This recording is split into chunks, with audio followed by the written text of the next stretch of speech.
Okay, we need to talk, and it's about this. This plan from the American government to put a tariff on foreign produced movies of 100%.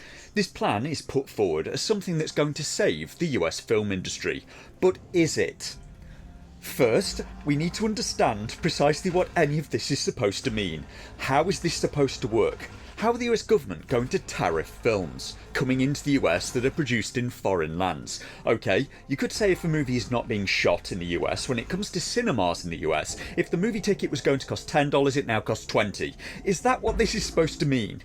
How are they going to apply a tariff to someone watching a film on Netflix when they just pay an upfront subscription and don't pay for the movie individually at all? Does the customer just get an added cost on their bill when they watch Squid Game? What's going to happen? Are the US government just going to put an extra tax on top of Netflix? If so, I wouldn't be surprised if Netflix just moved their headquarters from the US. I also object to this idea on the grounds that it's on its face restrictive of creative freedom. Is it really the job of the US government to tell independent film companies where they should produce their films? Many film franchises are built around filming in foreign locations, and one that comes to mind is the James Bond franchise that's been globe-spanning right from the start. The first Bond movie, Dr. No, was set in Jamaica and filmed there and also in London. The screenplay was written by an American, based on a book written by a Brit. It was directed by a British man and starred Sean Connery, who's from Scotland, and Ursula Andress, who's Swiss. Now, was that film produced in a foreign land or not? Ooh, or how about Star Wars? Because Star Wars was filmed in America. In part. It was also filmed in England and in Tunisia. It was written and directed by and starred Americans. So is that a US produced film or is it not? Does that get the 100% tariff or does it not? Because this sounds entirely unworkable. If a writer wants to write scenes set in Paris or Jamaica in their film, what are the film companies supposed to do if this tariff gets put in place? Rebuild Paris in Dayton, Ohio? They aren't filming in foreign countries for the fun or for their health. Normally it's because it's cheaper to do so, or because they can get better results. If you want the Eiffel Tower as a backdrop, it's kind of easier to just go to Paris and film there instead of trying to build your own Eiffel Tower in the US, or CGI it in. Ooh, or maybe you could use that mini one in Las Vegas. Star Wars filmed in Tunisia because it represented a desert planet in the film, and it's kind of easier to just go to a desert than build one. And it's a threat to national security. What can he possibly mean? Considering that the Bond film Dr. No is from 1962. Making films outside the US can't be that much of a threat to national security, can it? Because there America is. It's still there, over 60 years later after Dr. No, and it's not like this is targeting America's foes. It's not like this is targeting foreign-made propaganda aggressive against America. This policy is being targeted at nations who are allied to the US. In the case of the UK, allies for over a century now, though quite how long that will remain to be the case is looking a lot less certain than it once did. 100 years and a lot of the time the USA still treats us like enemies. When you have an ally, knackering their economy or threatening to annex them, maybe not the best way to make friends, just saying, and even more silly if you expect them to increase defence spending. Studios in the UK are frequently just making films for US companies. If the films are propaganda, it's your propaganda. We used to make independent films in the UK, you know, like Dracula with Christopher Lee. Our film industry mostly got ruined by the US film industry. Our cinemas have more American movies than British ones now.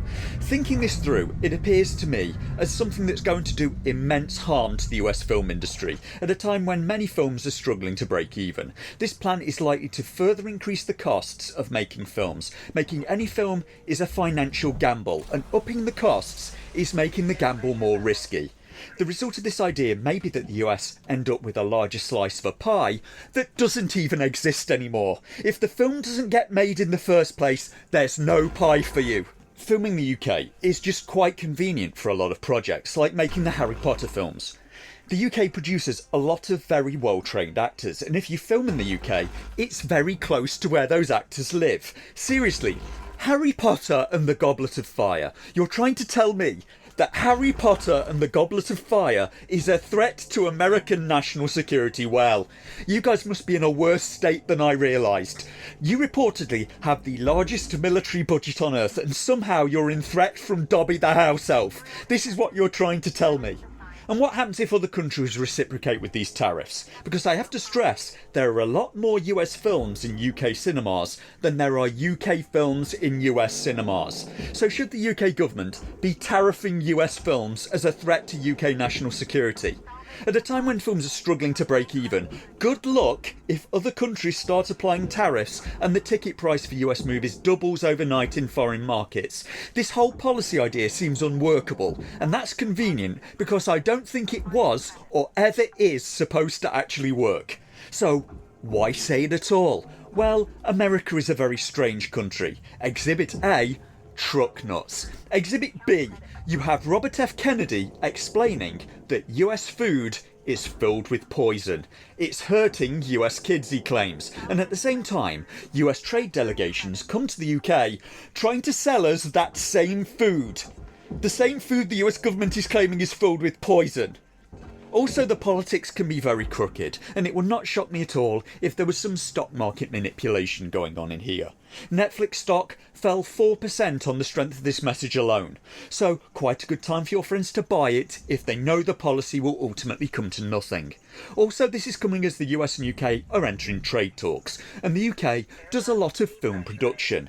By threatening that, the US government effectively has another free bargaining chip in those negotiations. Keep in mind, it's a message from the guy that wrote this book. It's just not a very good bargaining chip because the UK can also put tariffs on US films. That, or maybe the American government has just gone mental. Because this is after the US have hit the UK with trade tariffs on the grounds that the UK has a trade surplus with the US and that this demonstrates unfair trade practices from the UK. And this is at a time when the US's own figures say that the UK has a trade deficit with the US. According to the US's own figures, it's America with the trade surplus. Weirdly, the UK government thinks it's the other way around, and I don't know why. Maybe the two sides are counting differently. And who's advising the US government on how to save Hollywood? Seemingly, it's Sly Stallone, Jon Voight and Mel Gibson. And well, there may be better people to ask. I like Mel Gibson as an actor, but you'd think US President would be very careful about who they have advising them, and would maybe keep a healthy distance from someone like Mel, given the now very long list of scandals associated with him. This is a man that Winona Ryder claims at a party once asked her and a friend, who are both Jewish, if they were oven dodgers. A claim that Mel Gibson denies and says she's a liar. So it's a he said, she said. But given the things Mel Gibson is claimed to have said to that police officer who arrested him for drunk driving, again, asking if the officer was a Jew, saying that Jews are the cause of all world conflict, I'm a lot more inclined to believe that it's Mel who's not telling the truth in this story. And I didn't even know that Winona was Jewish. Oh, she looks cute in that picture. Supposedly her real name is Winona Horowitz. Give me back my money! God damn, that guy's crazy! When you're a clown, nobody takes you seriously! Kapla! Kapla!